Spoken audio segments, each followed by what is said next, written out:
Hello and welcome to Access You TV. My name's Michelle Edhouse and today I'd like to talk to you about being willing to acknowledge that other people's points of view are different to yours. What am I talking about?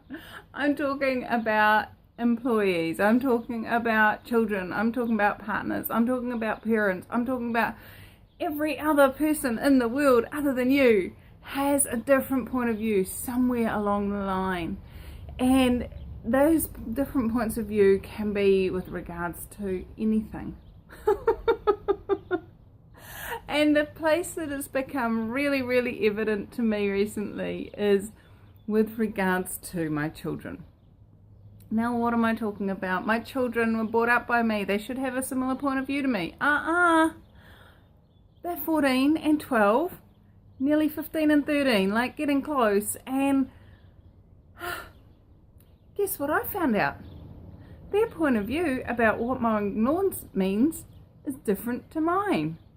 Now, they've only ever seen me mow the lawns or their father mow the lawns, and yet what their point of view of a finished lawn looks like and what my point of view of what a finished lawn looks like, two totally different points of view.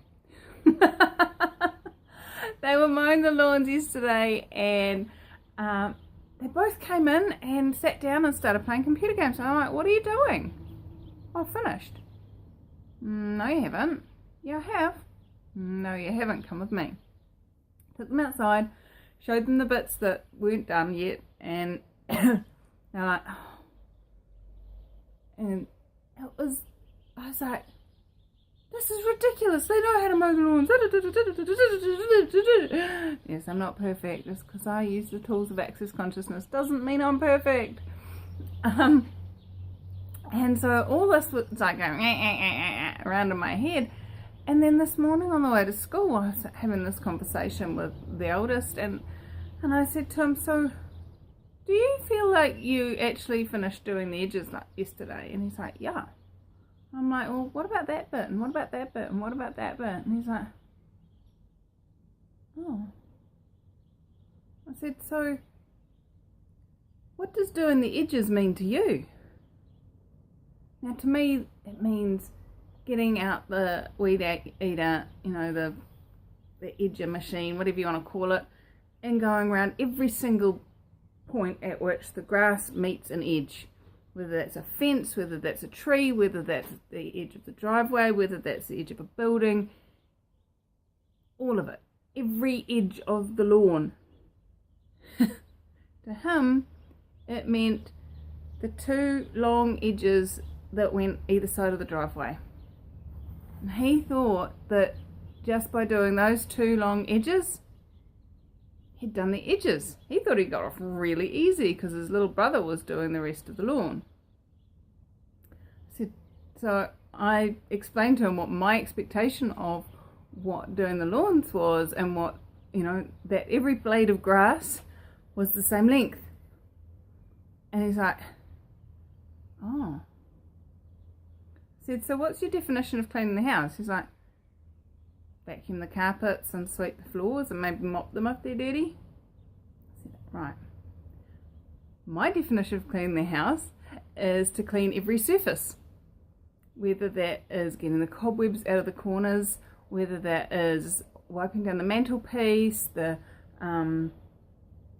windowsills, the floors, the bench tops, all of it clean, no dirt.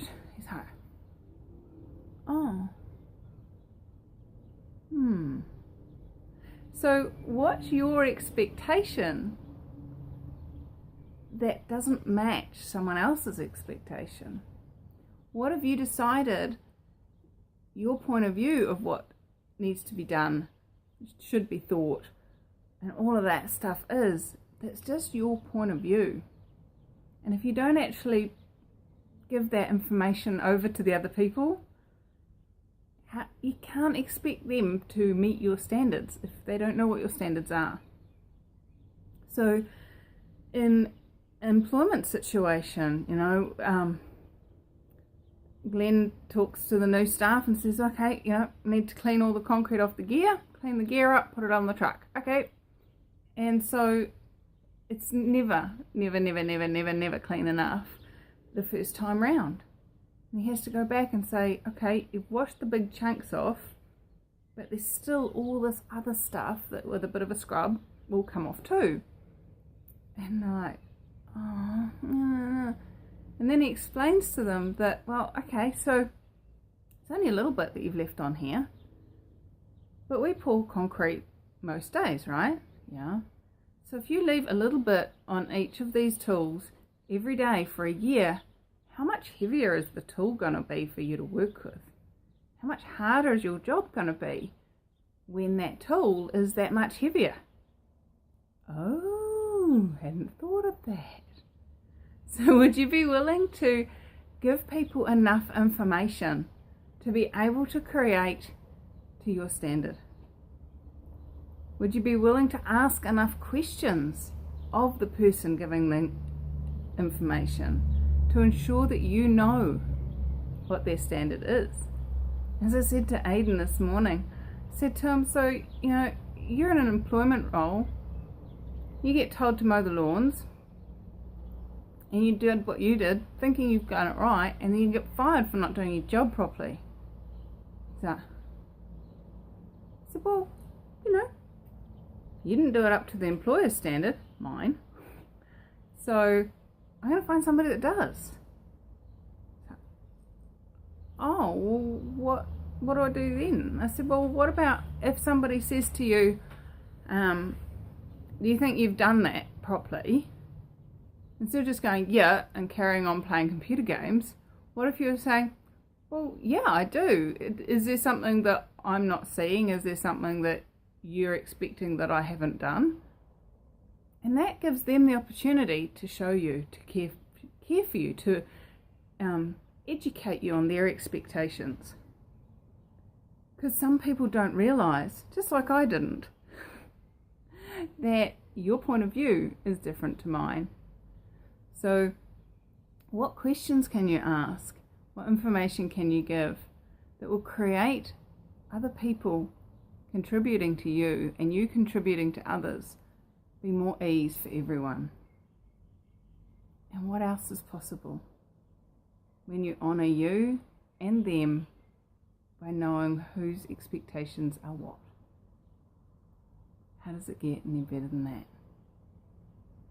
So what else is possible beyond what you've been choosing so far if you were to ask more questions? Thanks for joining me here at Access UTV. If you've liked the video, please hit the like button. Subscribe if you'd like to hear more. What else is possible beyond what you've chosen so far? Cheers.